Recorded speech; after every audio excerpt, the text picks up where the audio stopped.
Public School. Okay, we're rolling. Lights, camera. Hi, I'm Maya from the Bondi Beach Splice Savers, and today we're interviewing Debbie Evans. So, I heard you talking to lots of the teachers about this project.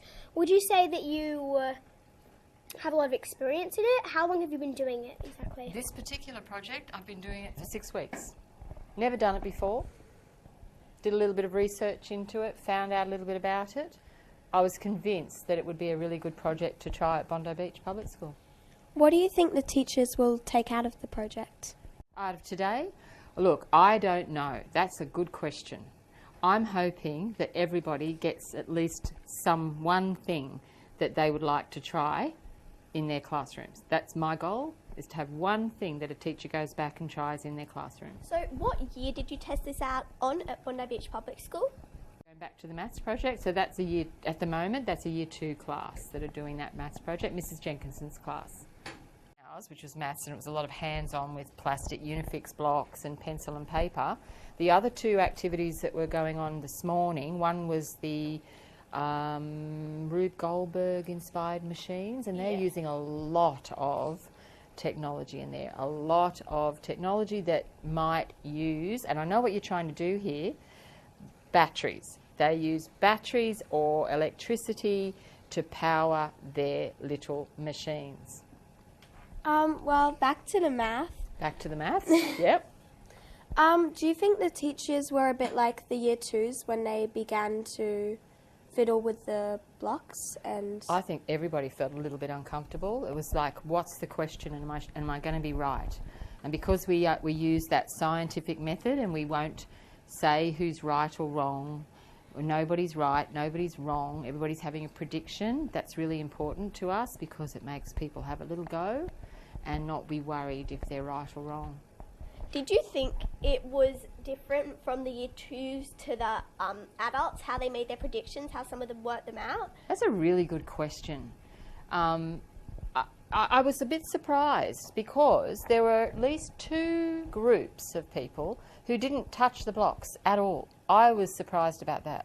They didn't go near the blocks. They wanted to work it out on a piece of paper with pencil and numbers first to see if they could work out the answer on the paper and then put it and then show it with the blocks. That really surprised me. I've never seen that before. I'm not quite sure why they did that, but it was an interesting observation. Yeah, good question. Before, for the maths, you talked about being right or wrong.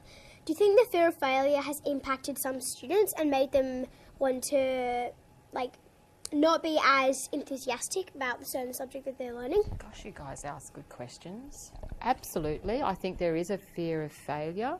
Even when we asked you guys the first week, we thought it was a fear of being wrong. As we've seen you guys work, we're not sure if that's right or not yet, because I think some of you don't mind being wrong, but I'm not quite sure what the motivation is, and I think my thing is that I really want us to get to kids really young and allow you, through maths and through science, to experiment, to make predictions, to test your ideas. And it doesn't matter if you're right or wrong. If you confirm that you're right, then you can do more with that. And if you confirm that you're wrong, then you put that away and you only focus on what else can I learn now from what I just learnt. So for me, yeah, the fear of failure, it might be more than just that, but I think it's possible that is part of the problem. Another math question. Yes. Oh. Okay. Why is it so important to have a prediction before you experiment with it? Well, this particular project is really important to give people the ability to not just prove by showing how they got their answer, but when the numbers get really, really big, and it's even too big to use a calculator, we want our brains to be doing the calculating. We want to start having a kind of a sense of what it might be, what the answer could be, what it's nearly close to. It's going to be a roundabout. So that estimation is really important. And we teach estimating in class, but we don't actually make that the critical thing. And it's really important that we let people start to estimate in the big numbers. If they've learned how to do it with small numbers and they can start to see the patterns and the combinations, then they're not going to be so scared to make a prediction, and they're going to get better at it, at predicting closer to the right answer if they've had the practice. Yeah. When they gave you the final answers, were they very confident, or were the people more worried about the maths? You mean in the predictions or in their final answers? In their final answers, were they very confident that was like the exact number, or were they more, I'm not sure? So the important part about that is that we didn't say yes you're right or yes you're wrong or you're wrong. We actually said prove it to me. Show me how you did that. And in the proving, sometimes they realised they were still wrong. Sometimes they proved that they were absolutely correct. I don't think anybody was absolutely 100% sure. And that's not a bad place to be. Is if you're too sure about everything, you're not open to learning, and I think that's important. Yeah. I know we've been switching back and forth That's here. okay. Back to the I'm going to guess. Ozobots and Yeah, okay. the batteries. Electricity, batteries. So you said the Ozobots are powered with batteries. Mm-hmm.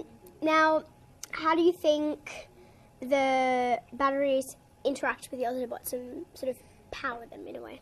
Actually, I've never played with an Ozobot, so you picked the wrong thing to ask me about, because I've never had a go at them. I'm just assuming that they are running on batteries. I'm assuming that there's some kind of programming that has to happen for it to move around, because that's what it is. It's a programmable toy. So there's probably some program language that in the background. I don't know if it's Scratch or if they're using Python, or I'm not quite sure, JavaScript. So I don't know how it works. I've never used one. What I'm most interested in is understanding how to interact with that device. I know you want me to talk about electricity and batteries and things like that, but you're the expert on that, Maya. You tell me how it works, because you've probably played with them. Did you go and have a play? Well, I didn't go have a play today, but I have played with them before. Yeah? Well, How do they work? What do they some of use? them are battery powered. Yep. But while others are actually chargeable, Yep. so you put them on a little charging station. Yep. I actually do not know how the charging station works, whether it's one big battery or whether it's like it uses other power. But I do know that the Ozobots use electricity, and the ones that have batteries, the batteries inside them acts like a pump. Yep. And there's the battery has two sides, positive and negative. Well, not really, but it depends what's inside the battery. There are certain chemicals inside the battery. What else is in there besides a battery inside the Ozobot? What else is in the toy that makes it work? I honestly have no idea. Have a guess. I'm guessing there's probably a circuit board. I'm guessing you might be right. And what is a circuit board? A circuit board is basically A bunch of what? wires. Yeah, which are what? Connect to The batteries and the... to the LED lights and yeah, and how do they go on and off? there are different switches, like pressure switches and... well, there's And only one it basically, switch. when you switch it off, it opens the circuit, and when you switch it on, it closes the circuit, which makes the electricity flow. Gold star. Who's your science teachers? You've got some fabulous science teachers. I would like to thank Professor Newsy Wales for inspiring us on this journey that we've been on. He's a very good teacher. You can hire him if you want. He does quick courses. He does long courses. He does all sorts of courses: short courses, long courses, medium courses, wide courses, fat courses, thin courses, all courses that And you know want. what? I think he's taught you the best, Maya, although somehow I think you came with a natural ability to talk. Yeah. And I love the way you guys listen to people and ask really fabulous questions, because that's what the Vox Pop and the Bondi Beach Splice Savers is all about, is just making people feel comfortable to talk about what they are learning and what they understand and what's new.